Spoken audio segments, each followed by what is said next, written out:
Buongiorno e benvenuti nella mia cucina. Avete un esubero di licoli? E allora fate come me. Vi insegno a fare dei calzoncelli o dei calzoni fritti che sono qualcosa di spettacolare. Ma anche chi non è Licoli, dai. Anche chi non è licoli, certo, però di solito no, quando uno è licoli che gli avanza, Certo. oddio che faccio, questo come faccio, lo devo buttare per poi rifarlo. No, fate così, ve lo consiglio io. Allora, vi dico subito gli ingredienti: 400 grammi di farina manitoba, quindi con un alto valore proteico, 200 ml di acqua tiepida, 200 di esubero di licoli o 9 grammi di lievito fresco o 3 grammi di lievito secco, 40 grammi di olio extravergine d'oliva, mi raccomando quello buono, e poi 2 cucchiaini di sale. Questo è quanto, tutti gli ingredienti. Allora, subito vado a pesare i licoli direttamente nella ciotola, vedete ho messo la bilancina sotto. È un impasto che farai a mano o... A mano. Allora, intanto che lei versa il lievito, mi scrivete nei commenti la città da dove ci state guardando, perché io ho scoperto che ci guardate veramente da tutto il mondo e sono felicissimo. Ed eccolo qua. Poi lo pulisco perché come al solito qui dopo rimane sul bordo e si secca e non va bene. Succede. Poi metto metà della farina, lo tolgo dalla bilancia, metà dell'acqua e l'olio. Mi pulisco le mani e vado ad impastare il tutto. Allora, mani pulite, anche perché mi dà proprio fastidio l'impasto sulle mani.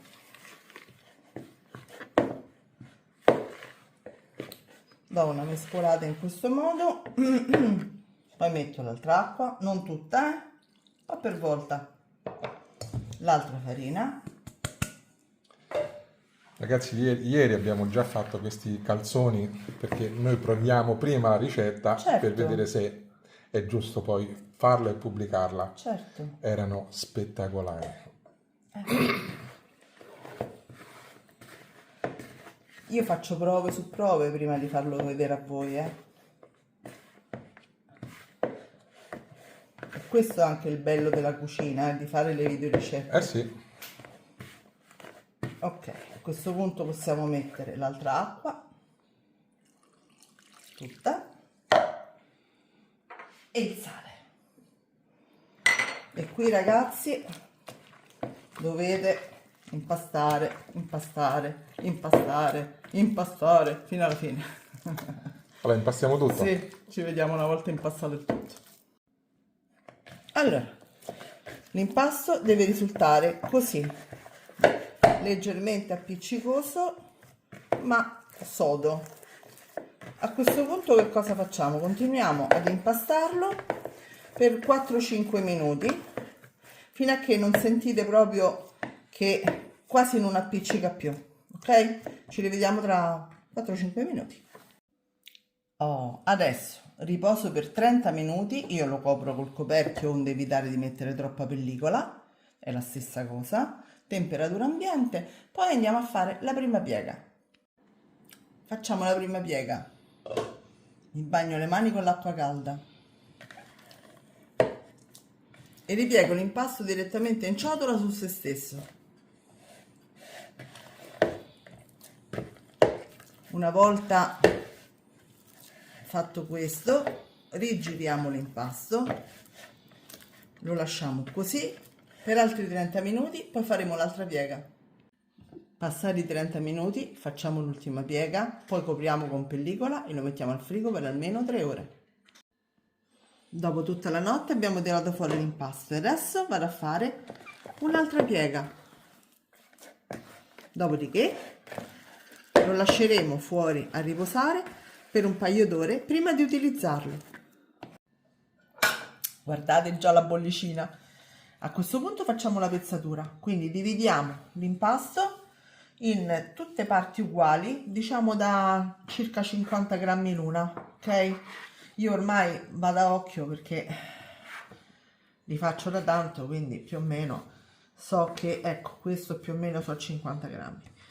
Dopodiché li lascio, faccio prima le palline, che ve le farò vedere, prima faccio la pezzatura, poi le palline e poi le lasciamo riposare una quindicina di minuti sotto un telo, un canovaccio pulito, mi raccomando, su un po' di semola.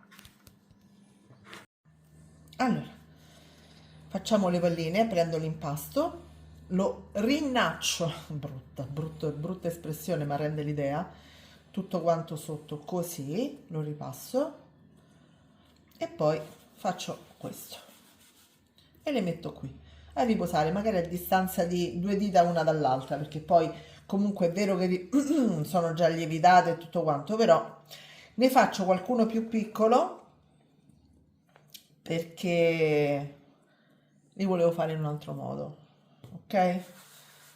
Quindi pezzatura da 50 grammi e una volta che abbiamo fatto questo mettiamo tutto sotto un canovaccio pulito con un po' di semola sotto. Allora, sono passati 15 minuti, a questo punto io li vado a stendere e li vado a imbottire con pomodoro e galbanino tagliato a cubetti. Come facciamo? Un pochino di semola, mattarello, facciamo dei cerchi piuttosto sottili, ma non sottilissimi, perché poi mentre friggono vengono tutti belli bollosi. Come avevi detto, anche della grandezza di una mano, no? Giusto? Più o meno, sì.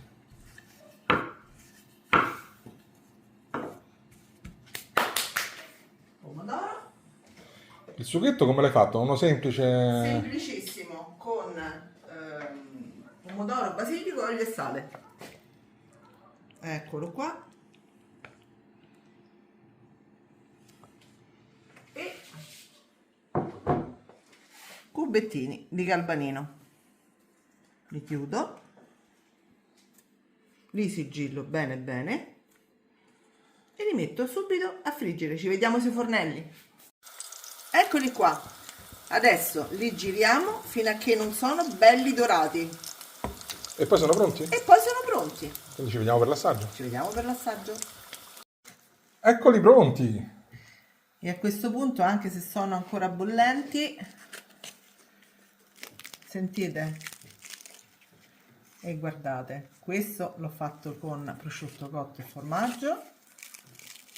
E questo che scotta da morire, pomodoro e mozzarella. Che meraviglia, ragazzi. E galbanino, veramente.